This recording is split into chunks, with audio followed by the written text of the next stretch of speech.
Bienvenue sur le plateau du JT diplomatique. Nous avons le grand plaisir d'accueillir aujourd'hui une femme de cœur et d'engagement qui a ceci de très particulier d'avoir vécu plus de 20 ans aux États-Unis. Et donc avec elle, nous allons évoquer l'élection de Joe Biden à la présidence des États-Unis. J'ai donc le grand plaisir d'accueillir Véronica Kayembe. Elle est CEO du cabinet conseil Le Consultant. Elle est aussi la fondatrice de la Hope Foundation.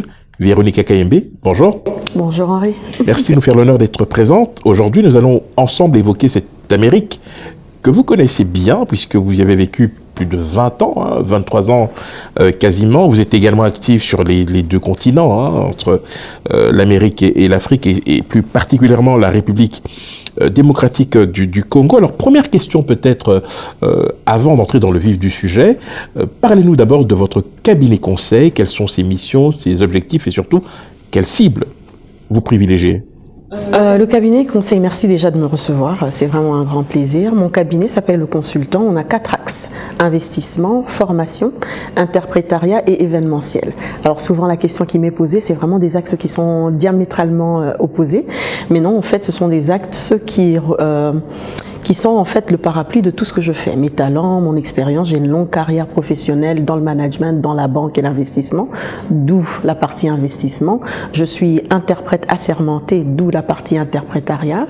Et je suis formatrice d'entreprises et de PME, donc ça relie l'investissement et la formation. Et après, on a l'événementiel. Tu sais dans quoi nous sommes souvent ensemble. On travaille sur pas mal d'événements, animation d'événements et différents galas, mais aussi organisation d'événements. Alors, on va revenir peut-être sur les 2 premiers axes qui véritablement montrent un ancrage à l'international, en parlant d'investissement par exemple. Est-ce qu'il y a un profil type d'investisseur que votre cabinet recherche en particulier, et dans une RDC qui se cherche encore, en tout cas, et qui espère attirer des investissements à l'aune de l'amélioration du climat des affaires, quel est le profil type de l'investisseur pour la RDC à l'heure actuelle? À l'heure actuelle, c'est un peu bizarre à dire, mais c'est l'investisseur sérieux. On ne peut pas parler chiffres aujourd'hui. Non, c'est vraiment ça. Il y a tellement d'investisseurs qui viennent, surtout avec le nouveau régime dans notre pays. On parle investisseurs depuis 2 ans, mais il est difficile de trouver ces investisseurs-là avec des grands comme des petits projets qui viennent, qui sont sérieux par rapport à ce qu'ils font et qui sont prêts à prendre le risque. C'est pour ça que j'ai dit des investisseurs sérieux.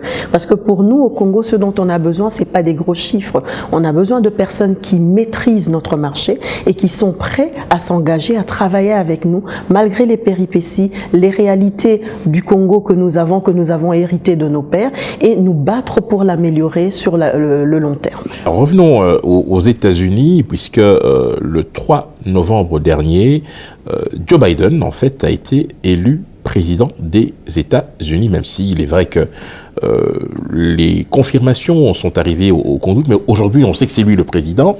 Vous avez vécu plus de 20 ans aux États-Unis. Quel regard portez-vous d'abord sur cette élection-là et sur cette Amérique que vous connaissez bien? Le regard sur les élections, c'est un regard de honte. A lot of shame, si je peux me permettre de dire ça en anglais, parce que on a toujours regardé l'Amérique depuis ma naissance, on grandit. Je pense que tout le monde regardait un peu l'Amérique comme étant le pays qui avait des leçons à donner sur la démocratie. La vraie démocratie contemporaine de nos jours, c'est eux qui savaient comment faire les choses. À chaque fois qu'on parlait démocratie, on ne manquait pas de donner des exemples liés à l'Amérique et comment elle s'est développée depuis les 400 ans et quelques de son indépendance. Mais aujourd'hui, il est triste de voir cette régression, mais en un mandat, bon, je dirais pas forcément simplement ce mandat, ça commençait un peu plus tôt, mais ce mandat particulièrement a vraiment dépeint très négativement la personne de l'Américain ou l'État américain en tant qu'entité, et c'est triste. Par exemple, est-ce que vous avez su tirer votre épingle du jeu quand même? Vous avez pu évoluer dans cette Amérique inégalitaire, quasiment par essence. On sait que les inégalités sont extrêmement fortes et violentes. Une femme originaire de la RDC qui y vit depuis autant d'années, qu'est-ce qu'elle se dit sur place, et surtout quand elle voit ce regain d'espoir qui naît après la victoire de Biden, vous vous dites quoi? Je me dis que j'espère que les choses vont revenir au point où réellement il n'y a pas de racisme, réellement il n'y a pas des écarts. Vous avez vécu le racisme? J'ai vécu le racisme, ça n'a jamais été extrême. Je dois être sincère, je ne l'ai jamais senti à un niveau extrême. Je l'ai quelque peu senti parce que au moment où moi j'arrive en Amérique, c'est ce qu'on appelle le melting pot. On n'a pas le droit de parler d'une certaine manière aux gens. On n'a pas le droit d'agir d'une certaine manière. Mais aujourd'hui, on réalise, on a l'impression que c'était en fait juste une façade. Qu'en réalité, les gens retenaient leur colère, les gens retenaient leur haine, et en très peu de temps, en un mandat de 4 ans, il faut voir le nombre de décès, de tueries dans les différentes communautés autres que les Américains de souche. D'ailleurs, ici, on peut dire même qu'il y a des Américains de souche, parce que ceux de souche, ce sont les autochtones, les Indiens. Et donc, on voit vraiment un peu tout ce qu'il y a comme tueries chez les Noirs, chez les Latinos, etc. Et on se pose la question, mais finalement, c'était un rêve. C'était une sorte de mirage qu'on nous a fait voir toutes ces années en disant que c'était un melting pot. Et en réalité, ce n'est pas un réel melting pot. Est-ce que vous pensez que l'Amérique d'aujourd'hui a perdu son statut de première puissance, non pas économique ou autre, mais d'éclaireur, de donneur de leçons ou de régulateur? Nécessairement, à mes yeux, oui, et aux yeux du monde entier, oui, parce qu'aujourd'hui, on réclame la vérité des urnes en Amérique. Aujourd'hui, on parle de tricherie. C'est pas la première fois. On en a déjà parlé à l'époque de Bush le fils. Mais Al Gore. Mais Al Gore, à cette époque-là, il y a eu une négociation entre eux, et pour l'image du pays, on a pu à l'amiable gérer ce problème et garder quand même une certaine image pour l'État. Mais aujourd'hui, il est triste de voir qu'on a un individu qui n'écoute personne et qui constamment salit l'image de cette nation aux yeux du monde. Alors précisément, vous êtes active professionnellement aux États-Unis et en République démocratique du Congo. Est-ce que l'élection de Joe Biden impacte vos activités ou non? Présentement, non. Présentement, non. Et c'est vrai que souvent, quand tu posais la question tout à l'heure, le regard d'une immigrée étant aux États-Unis, on a toujours l'espoir, on se dit quand on va aux États-Unis, les choses vont s'améliorer. Et à un certain niveau, oui, parce que l'économie américaine est de loin meilleure que l'économie RD congolaise, le PIB, mais au quotidien, je ne sens pas l'impact de cette élection sur ma vie. Et je pense que l'Afrique a beaucoup parlé, on regarde sur la toile, tout le monde se dit ça va être qui, on veut Trump, on veut Biden, mais au quotidien, est-ce que ça nous impacte réellement? Non. Mais concrètement, on voit bien dans certains pays africains des gens prendre la parole pour espérer un changement avec l'administration Biden. Est-ce que les Africains doivent continuer comme ça à indexer leur avenir sur un homme providentiel, fût-il américain, plutôt que de se prendre en charge, comme on dit? Les Africains devraient se prendre en charge. Je pense que c'est cette façon de faire, ça vient d'un complexe qui nous a été laissé un peu par le colonialisme, parce qu'on regarde toujours à l'Occident.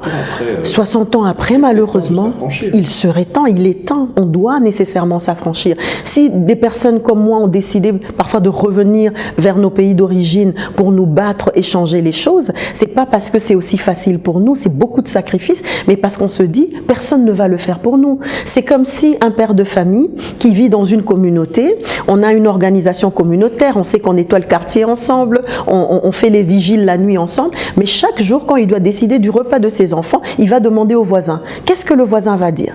Qu'est-ce que le voisin va faire? Est-ce que le voisin nous permet aujourd'hui de manger le foufou ou le riz? C'est ce que les Africains font. Est-ce que les Africains, justement, lassés de voir ce manque de solidarité, ne préfèrent pas se tourner finalement vers des pays, vers des structures vis-à-vis desquelles elles peuvent espérer peut-être un mieux vivre, un mieux être, les Africains ayant une habitude fâcheuse peut-être de se recroqueviller sur eux-mêmes ou de se tourner plutôt vers leurs anciennes colonies. Enfin, il y a aussi un problème qui se pose entre Africains. Comment le résoudre finalement? Il y a un problème entre Africains et c'est le problème de la solidarité et de la confiance. C'est toujours à ces deux niveaux-là. Et je pense que c'est ce qu'on doit bâtir aujourd'hui. Il y a un slogan qui se passe depuis quelques années aujourd'hui. On dit « Trust is the new currency ». La confiance est la nouvelle monnaie. Et je pense que c'est quelque chose d'important pour nous, Africains. Si on peut se tourner vers l'Union africaine, on peut se tourner vers nos frères et sœurs du continent et retrouver nos traditions, ce qui a été nos forces, nous unir et travailler, nous avons les ressources que les autres continents n'ont plus. Et ils viennent vers nous pour prendre défendre nos ressources. C'est à nous de décider ce qu'on va en faire et ne pas attendre qu'ils décident pour nous, qu'ils fixent des barèmes pour telle ou telle autre denrée. C'est à nous de décider d'être autosuffisants à tous les niveaux. Alors, dans un monde globalisé, on le sait, l'Afrique a fait le pari de la zone de libre-échange continentale. Est-ce que selon vous, aujourd'hui, la connaissance ou la maîtrise de deux cultures d'entreprise peut être un atout lorsque l'on entreprend au Congo en particulier ou en Afrique en général? Oui, c'est toujours un atout. Dans la vie, la diversité, la connaissance, la multiplicité dans la connaissance est toujours importante parce que ça vous permet de vous améliorer au quotidien. On dit bien que le faire aiguise le faire. Donc on n'a pas la prétention de dire qu'en tant qu'Africains, nous connaissons tout, nos ancêtres connaissaient tout. Non, il y a eu beaucoup d'innovations chez nous et selon que vous étudiez l'histoire et que vous voyez les différentes civilisations, toutes les civilisations avaient quelque chose à apporter. Donc il est toujours important de regarder à l'extérieur pour apprendre et non pas s'appuyer sur les autres en attendant avec une main tendue l'espoir d'être nourri ou d'être soutenu. Dreaming of a place, anything you wish, it's rising from the ground, can light the ball around, your feelings to the world, chances to be heard. Now you feel right, now you feel fine,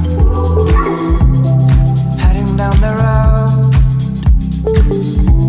till you get by the sun.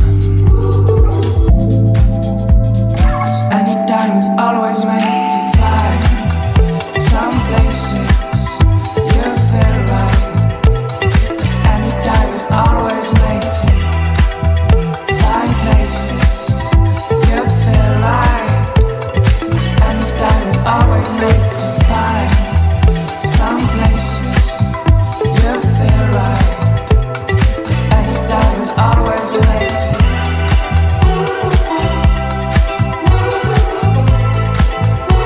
'Cause any time is always made to.